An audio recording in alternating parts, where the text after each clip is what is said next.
What's up, guys? This is Ryan Johnson with MoneyBass.com. Back today with another episode of How Would You Fish It? All right, guys, as you know, if you are one of my subscribers or you're new to the channel, these are some things that we get together just about every week, have a little fun, try to learn a few things, and also learn about some new baits and new techniques that we get together down in the comment section, share some information, and just learn something together, guys. So if you guys have not joined for one of these How Would You Fish It tutorials, basically all I'm going to do is pull up a video clip from whenever I was out on the water. I will let that video clip play, and then I will come back and play it again and let you know how I would fish it. And also, along with that, you guys, please get active down in the comment section. Let me know how you would fish it and what bait you would use. What do you feel are some good techniques that will be productive based on what you are seeing, based on the water depth, let me see, water depth, water temperature, things like that, and also the type of cover, structure, or fish that you're seeing on the screen. So this is something that will help you guys out, definitely help you guys with getting a lot better with your electronics. And also, guys, we're going to get right into this, but always check out the description. Also, I put a lot of good information in there, and also there will be links to any of the products that we discuss. Those will be in there, and if there's any discounts available, that will definitely be in there for you also. So let's go ahead and jump right into this, guys. I'm going to go ahead and pull up this video clip, go ahead and play it. It has a little audio with it. And also, guys, the full video clip for this, let me just come back up real quick. So the full video for this, this is just a snippet of a full video that I just released. A lot of guys really like that video, a lot of good feedback, because I know a lot of you guys are interested in getting better with your electronics. So I put a link in the description for this entire video. Take a look at that. But let's go ahead and get into this. I'm going to play this quick clip. You guys let me know, how would you fish it? Let's get active down in the comment section and get this playing. All right, so I was not able to catch anything from that, but guys, take a look at all of those fish. We are sitting out here in 33 feet of water. And once again, this is side imaging up here, sonar, and down imaging. Look at all of those fish, guys. Now that is lovely. All right, so I'm gonna go ahead and spin around, drive over this one more time, and then head out and scan another area, guys. So this for me is just as fun as being out here fishing sometimes, guys. So I like coming out here, just seeing what I can see and using my electronics, all a part of the game for me. So it is always fun either way, guys. So just make sure you get out here and put in the time so you can get used to using your electronics. Might scan one or two more areas offshore, and then for you guys that like scanning closer in towards the bank, we'll go ahead and take a look at that too. All right, let's get to it. Check that out right there. A lot of times whenever you find fish like that, they may be a little more active and easier to catch. So if you look on your down imaging, you can see the dots right above it, and on the sonar you will see them as like kind of arches. All right, let's go ahead and head out to the next spot. All right, so I was not able to go ahead and pause that now, guys. Come back up on the screen now. Think about that. I know a lot of you guys that already know how to read your electronics. You can see all of the juicy, all of that good information that is in that video clip. All right, so what I will be going over today are basically the Spybait. Let me just hold one of those up for you. And also, I have a link that will be in the description that goes over my full setup and how I actually fish these Spybaits in order to catch some nice size spotted bass. These will also catch some nice largemouth, guys. So don't underestimate the power of these Spybaits.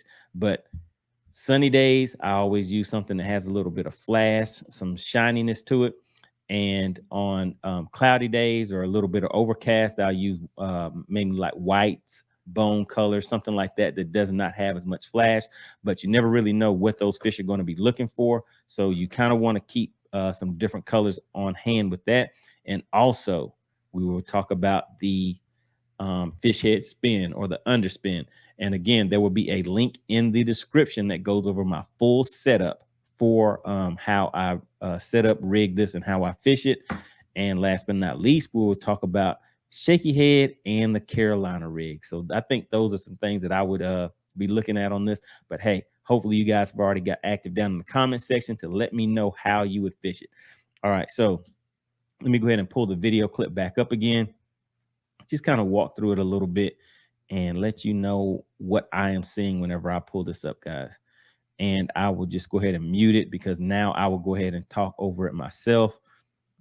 So looking at this clip right here, first thing I'm going to notice is I am in about 33 feet of water. So those fish are kind of deep. That is a very, very nice school of fish down there. So could be striper, could be bass. Sometimes they're mixed in together. So in a tournament situation, you know, you have to take advantage of that and test it out to see if you can pull some nice bass out of there.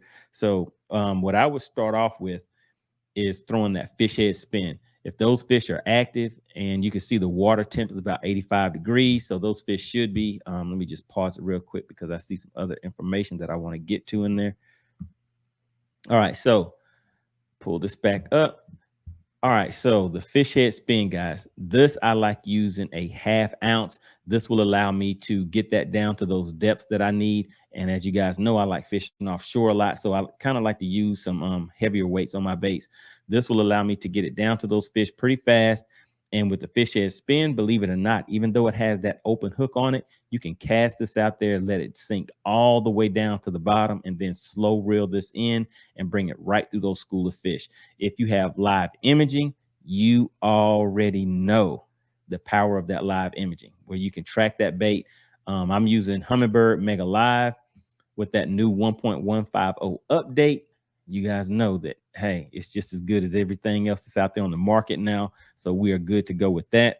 So I would throw this out here first. As you can see, there isn't really a hook on the back of this. Sometimes what you will find is the fish will kind of nip at the back of it and you won't get a hook up. That is where the Spybait will come into play. So you can throw this out there, kind of count that down. Those fish will actually see this. Those fish were about in, let's say, 30 feet of water. So you can count this down to about 20 feet or so. And those fish they feed up. So they will look up and they will see this, and you will see those fish come off of that, out of that deeper water and come up, and they may just follow it. But if they do take a swipe at it, these hooks on these are very, very sharp. Remember, this link will be down in the description, guys, along with any discounts that are available. Take notes on these baits because there's a reason why I'm going to be showing you these baits. There's going to be some good sales coming up, and I will keep you guys informed on that. So make sure you stay tuned and subscribe to the channel if you have not already subscribed. All right, so that Spybait, fish head spin are the first two things I would take a look at. Now, let me just go ahead and pull the video back up again and show you the next thing that I would take a look at. And we are right here at that part right now. All right, so we're still sitting in about 31 feet of water. And let's see, let me just forward it just a little bit because I think I zoom in on it in just a second. Let's see. All right, there we go. So let me pause it right there.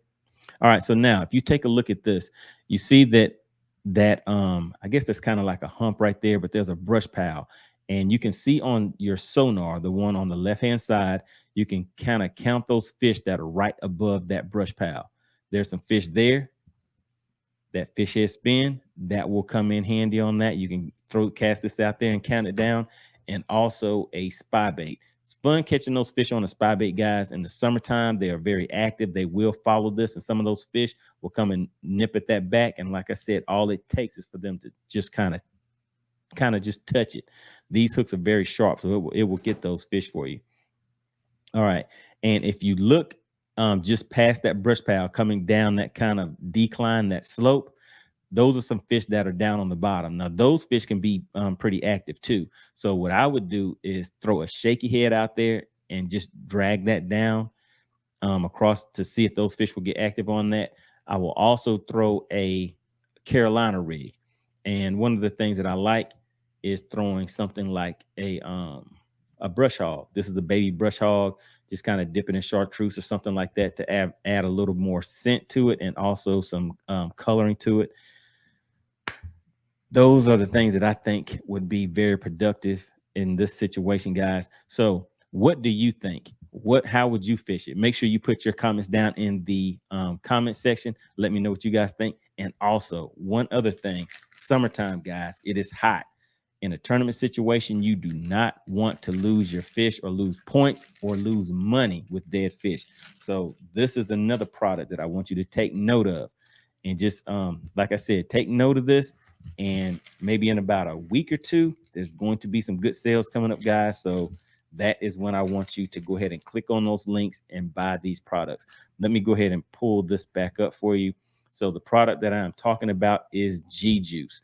And if you are a tournament fisherman, guys, don't get the little small bottles because you will definitely need to use this to save your fish, save your money, and save your points if you're fishing for points in a points tournament, club tournament, or BFLs or anything like that where those points are very needed.